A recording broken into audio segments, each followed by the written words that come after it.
यह कहानी है इंदल के विवाह की। जब बलख बुखारे की राजकुमारी चित्रलेखा इंदल को ब्याहने के लिए तोता बनाकर ले गई थी, तब ऊदल इंदल को चित्रलेखा से वायदा करके वापस लाया था कि तुम्हारा ब्याह हम करवाएंगे चोरी छिपे नहीं, बल्कि डंके की चोट पर तुम्हें ब्याह के ले जाएंगे। क्योंकि उस समय राजाओं में बिना युद्ध के बेटी ब्याहना कमजोरी मानी जाती थी, जबकि हार कर विवाह करने में वे अपनी मान प्रतिष्ठा समझते थे। इंदल की बारात भी बलख पहुंच गई। सूचना के लिए फिर रूपनवारी को भेजा, जैसा कि उनका रिवाज ही था। रूपन को दरबार में बैठे 7 भाइयों ने घेर लिया। उसने भी घंटों तलवार चलाई और सबको चकमा देकर अपने डेरे में वापस आ गया।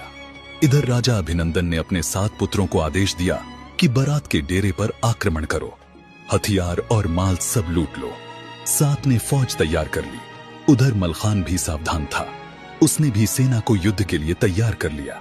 दोनों तरफ से आग के गोले बरसने लगे। हाथी, घोड़े और पैदल गोले के प्रहार से गिर रहे थे। हाथी के गोला लगता तो चिंगाड़ता हुआ भागता, घोड़ा चारों पैरों से वहीं बैठ जाता और पैदल सैनिक के तो चीथड़े उड़ जाते। आखिर दोनों सेनाएं आमने सामने आ गईं। फिर तो भयंकर तलवारें चली। हजारों सैनिकों की लाशें रणभूमि में बिछ गई। अभिनंदन के सैनिक जान बचाकर भागने लगे। तब मिलारण मलखान के सामने आकर बोले, क्या इरादा है तुम्हारा? हमारे राज्य पर क्यों आक्रमण किया? तब मलखान ने राजा अभिनंदन को चित्रलेखा द्वारा इंदल को तोता बनाने की घटना सुनाई। फिर कहा, बारात तो तुम्हारी बेटी ने बुलाई है, हम इंदल की भांवर डाले बिना यहां से नहीं जाएंगे। यह सुनकर अभिनंदन ने अपने 7 बेटे बुला लिए और मलखान से जोरदार युद्ध होने लगा। मलखान ने तभी रूपनवारी को ऊदल को बुलाने भेजा। रूपन बिना विलंब किए ऊदल के पास पहुंचे। ऊदल तो प्रतीक्षा ही कर रहा था, साथ में मकरंदी भी चला। अपनी सेना लेकर तुरंत पहुंचे, किंतु पहले मठिया में देवी की पूजा करके आशीर्वाद लेना नहीं भूले। मकरंद, कांतामल और ऊदल ने रणक्षेत्र में पहुंचकर भारी मार मचाई। ये वीर तो बहुत तेज है, पर ये कौन है? हमारे शत्रु की ओर से लगता है दादा। तुम्हारी नजर धोखा खा रही है। ये कोई और नहीं, ऊदल है। ऊदल! मेरे वीर भाई, मैंने तुम्हें पहचाना नहीं। मेरी नजर धोखा खा गई थी। तुम्हारी बुद्धि को क्या हो गया था जो मेरा विश्वास नहीं किया? भाई ऊदल, मामा माहिल ने छल और झूठ से हमें अलग कर दिया, पर अब मैं उसे छोड़ूंगा नहीं। ऊदल फिर अपने बैंदुल घोड़े पर सवार हुआ तथा भारी तलवार चलाई। अभिनंदन के पुत्र हंसामनी पर वार करना ही चाहता था। तब तक मलखान से कहा, हंसामनी को मारना मत, यह चित्रलेखा का भाई है। ऊदल ने उसे हौदे से गिराकर बंदी बना लिया। फिर मोहन, सुक्खा आदि 7 बेटे ज्यों ही आगे आए त्यों ही बांध लिए गए। अभिनंदन ने अपना हाथी आगे बढ़ाया तो चौंडा पंडित उससे भिड़ गया। अभिनंदन ने चोट बचा ली। तभी मकरंदी ने अपना घोड़ा आगे अड़ा दिया। ऊदल और ढेवा भी साथ आ गए।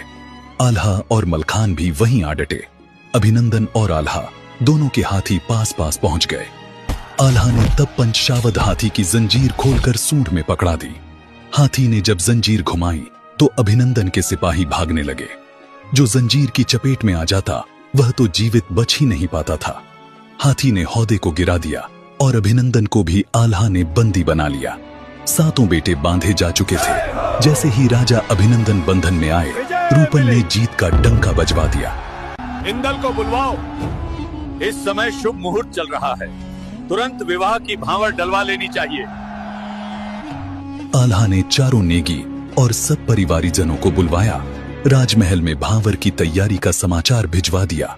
राजा अभिनंदन ने कहा, आप सब प्रकार से योग्य हैं। मेरी और 7 बेटों की कैद से रिहाई करवा दें तो हम ब्याह का कार्य खुशी से पूर्ण करेंगे। ऊदल ने सभी को छुड़वा दिया। पंडित ने मंडप छवाया और वेदी रचाई। विधि विधान से फेरे डलवाए गए। राजा ने कन्यादान किया। ऊदल ने सभी नेगियों तथा पंडित को दक्षिणा दी।